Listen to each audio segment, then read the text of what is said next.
ka-Berks, magandang hapon sa lahat. Kung anong oras man ninyo ito mapanood, katatapos lang natin sa trabaho. It's 4:40 in the afternoon.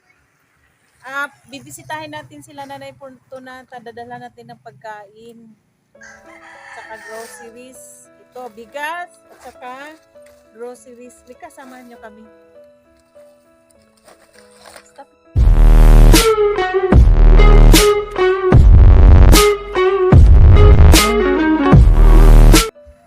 Dito na kami sa bahay nila Nanay Fortunata. Pasokin natin.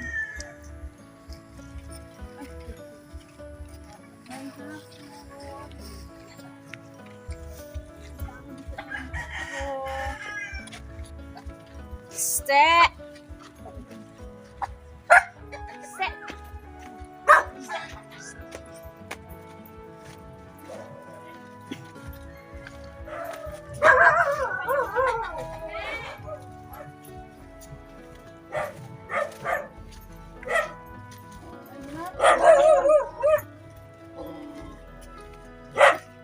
Basta si Nanay Fortunata.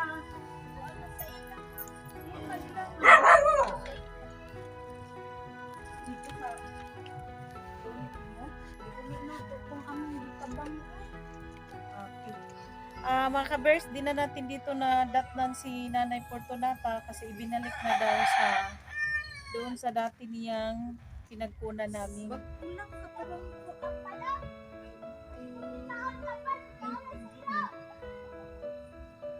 Punta natin doon sa dating pinagkunan natin sa kanila. Sige po, okay.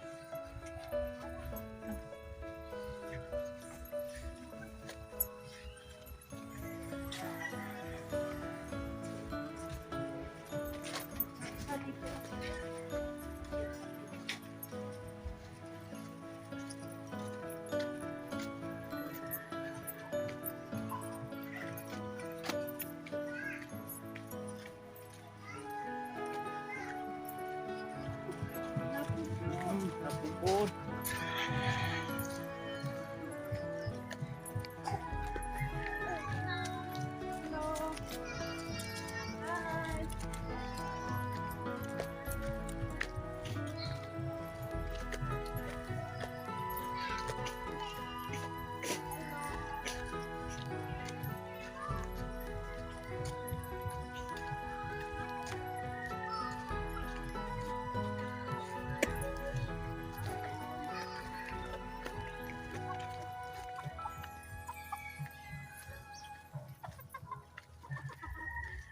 Pato, dirito no?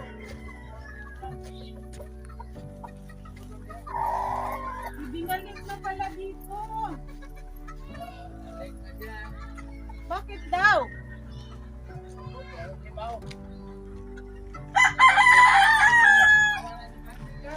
Ha? Hay nang yung isuon? Ha?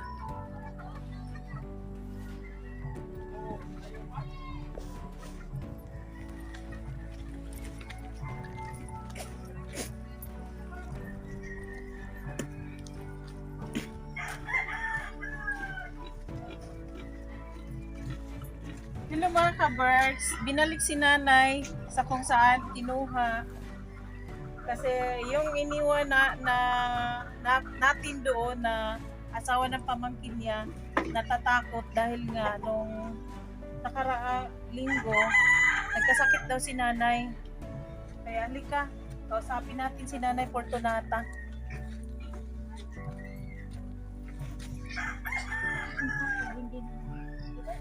Hello, Nay!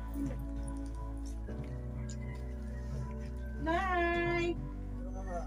Ayun hapon! Kumusta? Balik na dahil ka diri. Kay?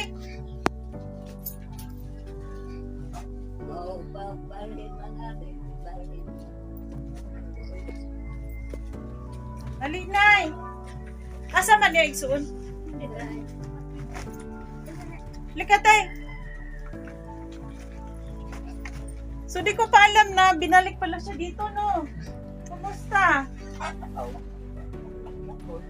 Okay. So, ganito yung sitwasyon. Huwag tayo mag-alala ha. May good news tayo. Paggawa tayo ng bahay nyo. Ha? So, ano ulam nyo? Ano pagkain? May kanin. Iyaw. Ayan, sarap na pagkain. Okay. Tabo. Kalamig. Ay, wag na po. Okay. May pasalubong kami ha. O, konsumo ninyo. Nay, konsumo mo. O, yan. Tapos bigas, tay. So, sa Sabado, mag-umpisa na tayo paggawa sa bahay ko. Ha? Gawa tayo ng bahay na hindi ganito. O, magkasya na itong ano nyo, ha? Pagkain nyo. Kawawa kasi, binalik naman sila dito. Wala daw mag-alaga doon, natatakot daw siya eh. Ibinalik daw. Oo. Kasi naghahanap din naman si nanay sa kanyang kapatid.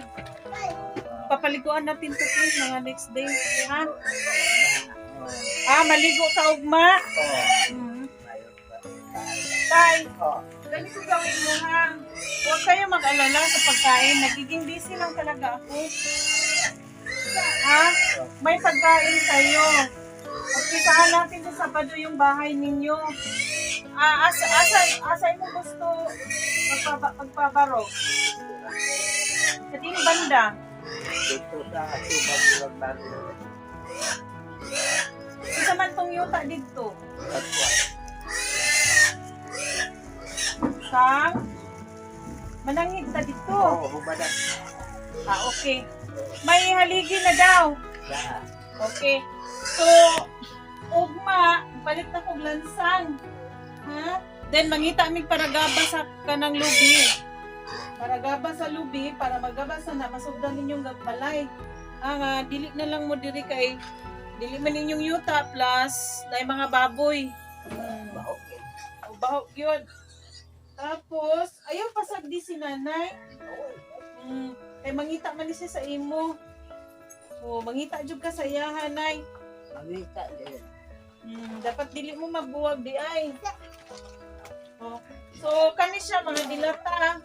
Hanap, dilata na mo yung kape, ha? Ayun na kay sudlat pa na ako ni sa sunod.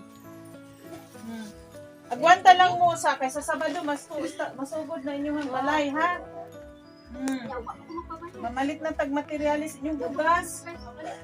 Imo asikason si nanay papakaon tayo, ha? So, wala tayong problema sa inyo ha pagkaon kay may supply mo. Then, kansa na pagmalipaliguan si nanay? Bukas. Ano kung anong ka-available? Ay, Ano daw? Ibalik siya diri ma'am kay ganun. Iyaan mo na siya ba niya kay trabaho sa yung nining. Hatak ko niya siya. Kapit na siya nakatak yung katrihan to. Tapos? Sika ko yung suffer. Yan, nakayawat sila ba kaya din na ko. Tidak ko nakaligo. Ori, esudera ko nung mata niya.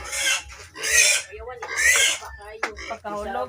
Wala siya na dayo. Kapit lagi ko noon. Yung lang ko na kanan ko niya. Ay, chin ko niya ba? Maguran. Yan, nagdami din ang kalapansing. Kapit ang kaniya pa. Kanang lagi din yung kuya pa. Dapat ba nila ito? Wala pala. Makadaga na itong bugat na. Pero okay, for the meantime, doon sila. May ingon, may problema. So, napaman niya ang isuon, ilang doon pwede pa din sila mag-upan. Sige lang kay, ang importante, matukuran sila o gamay nga payag. Tingon mo tuya meaning na marion ako ng paliguon. Di iyon ng kanya ba mari lang siya. Pero dapat ka nang dili na ni kay kunood man ni siya. Palit mo dagiti ceramic ka na lang. See? Kay magpagabas pa din ha sa lubi. Na naman, si Kapitan sa Ricodo, ready na to siya. Then, doon ay naghatag para lansang sa kahoy. Diyan na lang pagabas, mauna lang gabi doon. Ang trabaho na lang. Balin dito pagdaham tanaya. Dinisag siya diri, medyo baho. Baho mga diri ma'am. Di, ang inyo lang gingimon, tiglang taon lang yun na sila. Ha? Tigmonitoron lang yun. Anyway, makapakaon na si tatay. Yaman sila sudan, na sila pagkaon. Ha? Ngaon magina sila. Okay, so far, more baskog naman si nanay. No, ang mag-atiman lang gid sa iya. Magalawag ko diri na may tawgon. Sa okay naman. Okay. Mas maayo kay daghang concern kang nanay. Kaya pala siya ibinalik dito kasi doon daw muntikan na daw si nanay mahulog sa lantay. Tapos yung nag-alaga dati natakutin. Kaya dito na muna. Kaya tayo wag mo talagang iwan ng malayo si nanay ha. Huwag kayo mag-alala. Yung pagkain ninyo, walang problema na. Medyo natagalan na ako pagbalik kasi busy. Napaka-busy. Tsaka, okay naman sila dito. Tay, tulong ka sa paggawa ng bahay mo ha. Bukas may lansang na tayo. Tapos, sabi ni Parimax, mag-ano na lang daw sa lubi. Maglagari. Para mabigyan na sila ng bahay. Na hindi Okay naman ang tagiya. okay na ang tagya sa yuta. O, gamay lang good para lang masilungan nila. Tapos, doon naman sila. Tapos kaya man ni tatay. Pagkaon nila may problema. Matagal lang sila medyo disente na payag. Di lang na yung balay payag. So far, basta si nanay, malagaan lang siya, mabaskog magid siya. Kato lang ginaway nagkaligo sa iya. Ha? So, tayo, di namin magdugay kay magabihan mi. Masama na to ha, ugma, magdala sa lansa. Kunya, mangita tag para gabas, kung pwede gani nga mapasugdan, o naay kahoy. Nana ko na haligi. Nana, papabarog na lang. Sana naglas, ang kahoy na lang problema, no? Isa may panday nga rin. May panday diri. Bisikod. Ay, basta sa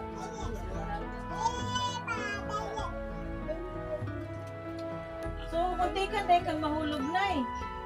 Kapit dahil ka nahulog. Mula ka ni siya. Bayan lang. Sige. O, dili magpagutom ha. Naipagkaon. No? Sige. Kay gabiin na, di na po may magdugay ha. Okay. Basta kay magsugod na pahimo sa inyong payag. Kani sudlan na po ni namo. Sige, bye-bye, Nay. Sige.